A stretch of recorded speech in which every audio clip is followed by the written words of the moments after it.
selamat pagi pemirsa, apa kabar Anda di hari ini? Senang sekali kami dapat kembali menjumpai Anda dalam Berita Papua pagi ini. Bersama saya Cynthia Delima, sejumlah informasi penting dan menarik telah berhasil dihimpun tim redaksi dan akan kami hadirkan untuk Anda. Berikut 3 di antaranya.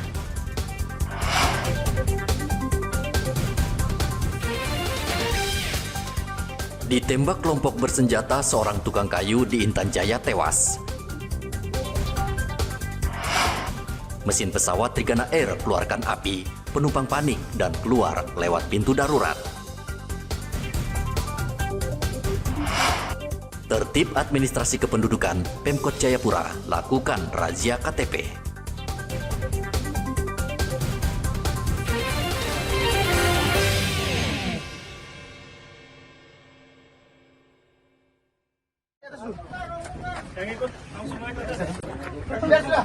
Kelompok kriminal bersenjata kembali melancarkan teror.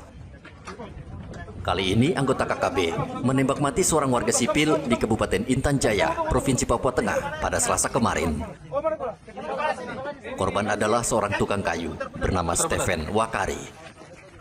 Korban ditembak saat korban bersama rekannya sedang berada di Sungai Wabu, Distrik Sugapa, Kabupaten Intan Jaya. Pernyataan saksi kepada polisi mendengar suara tembakan dari arah gunung dan mengenai dada dan kepala korban sehingga tewas di lokasi kejadian.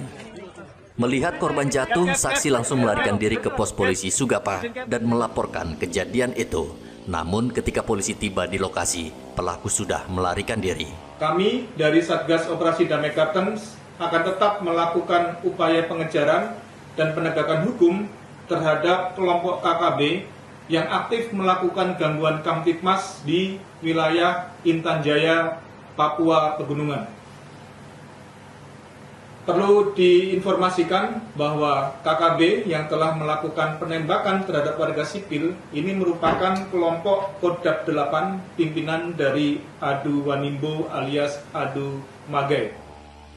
Jenazah Stephen Wakari, warga asal Sulawesi Utara, diterbangkan dari Bandara Sugapa ke Bandara Moses Kilangin, Mimika. Polisi mengimbau warga agar tidak beraktivitas di lokasi yang rawan karena KKB terus memantau pergerakan warga dan aparat dan tidak segan-segan bertindak keji membunuh warga sipil. Arthur melaporkan dari Intan Jaya, Papua Tengah.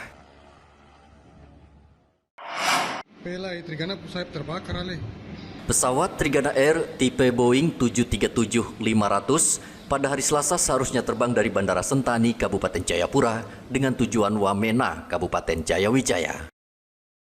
Namun pesawat batal terbang gara-gara seorang penumpang membuka pintu darurat. Penumpang panik karena melihat api yang keluar dari sisi kanan mesin pesawat. Insiden berawal ketika pesawat yang mengangkut 121 penumpang mundur dan akan menuju ke landasan pacu untuk take off. Tiba-tiba ada seorang penumpang membuka pintu darurat saat melihat api yang keluar dari sisi kanan mesin pesawat. Penerbangan ke Wamena, Kabupaten Jayawijaya akhirnya batal dan pesawat Trigana kembali parkir di bandara menunggu hasil pengecekan KNKT. Ini insiden dikarenakan satu penumpang membuka pintu darurat saat melihat adanya percikan api di mesin pesawat. Saat ini seluruh penumpang, sekitar 121 penumpang sudah dilakukan penanganan oleh petugas bandara sama maskapai, di mana terdapat 4 penumpang mengalami luka ringan dan sudah ditangani oleh Balai Kesehatan Bandara Sentani. Saat ini dari pesawat masih menunggu dari pihak KNKT untuk melakukan pengecekan terkait insiden ini. Peristiwa ini menyebabkan 4 penumpang mengalami luka ringan dan sudah ditangani Balai Karantina Kesehatan. Pihak Trigana belum bisa memastikan terkait kemungkinan ada kebakaran mesin pesawat karena masih menunggu hasil penyelidikan KNKT. Arthur melaporkan dari Kabupaten Jayapura, Papua.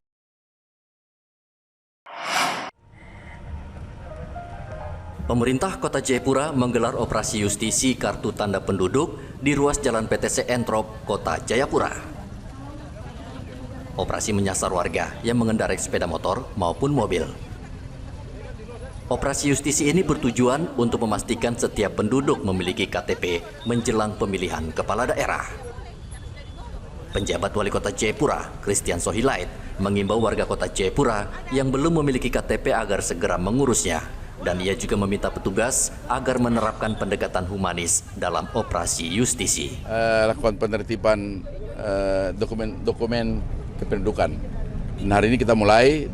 Pertama tuh kita memastikan penduduk kota ini. Ini kan kota ini kan ada yang masuk keluar dan jumlahnya tinggi sekali setiap saat. Bapak Ibu warga kota Jayapura ataupun bukan warga kota Jayapura, KTP itu urusnya tidak terlalu susah. Dia itu merupakan identitas pribadi kita. Operasi justisi KTP ini sebenarnya merupakan kegiatan rutin yang dilaksanakan setiap tahun untuk menyadarkan masyarakat pentingnya memiliki dokumen kependudukan. Pemerintah Kota Jayapura melakukan operasi justisi KTPL untuk penertiban administrasi kependudukan di Kota Jayapura. Ini operasi yang rutin dilaksanakan setiap tahun. Bagian dari upaya pemerintah menertibkan warga, membantu warga, sehingga warga yang ada kesulitan dalam pengurusan dokumen kependudukan akan dibantu oleh pemerintah Kota Jayapura. Petugas menemukan ratusan warga yang tidak memiliki KTP. Pengendara yang tidak bisa menunjukkan identitas diri akan didata petugas dan wajib membayar denda sebesar Rp300.000 sesuai peraturan daerah Kota Jayapura tentang penyelenggaraan administrasi kependudukan. Dari Kota Jayapura, Papua, Hendra melaporkan.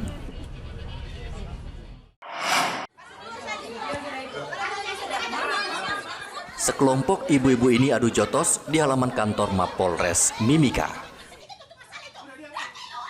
Awalnya mereka diundang polisi untuk menyelesaikan masalah rumah tangga salah satu keluarga. Namun karena yang masuk ke ruangan hanya keluarga inti sehingga keluarga lain menunggu di luar. Pertemuan di dalam ruangan antara kedua keluarga sudah diselesaikan. Namun tiba-tiba saja di luar ruangan terjadi perkelahian keluarga yang tidak diizinkan masuk. Kepala SPKT Polres Mimika, Ibda Antonius, mengatakan perkelahian antara kedua keluarga sudah didamaikan dan suami istri yang bermasalah juga masalahnya sudah selesai. Suami istri, dan ini bukan suami istri juga, masih belum ada surat nikah secara pemerintah. Jadi kemarin di Sentral Pelayanan Kepolisian kami sudah undang semua dan berbicara di sini. Untuk suami yang dikatakan suami istri ini sudah kita selesaikan. Tapi ada orang luar yang masuk yang tidak tahu tentang masalah, dari datang bikin ribut, akhirnya keluar dan berkelahi di luar. Tapi itu sudah diselesaikan juga. Polisi mengimbau kepada warga yang bermasalah rumah tangga agar menyelesaikan secara damai dan mufakat, serta tidak menggunakan kekerasan karena bisa dipidana. Dari Mimika, Papua Tengah, Igobat Momolin melaporkan.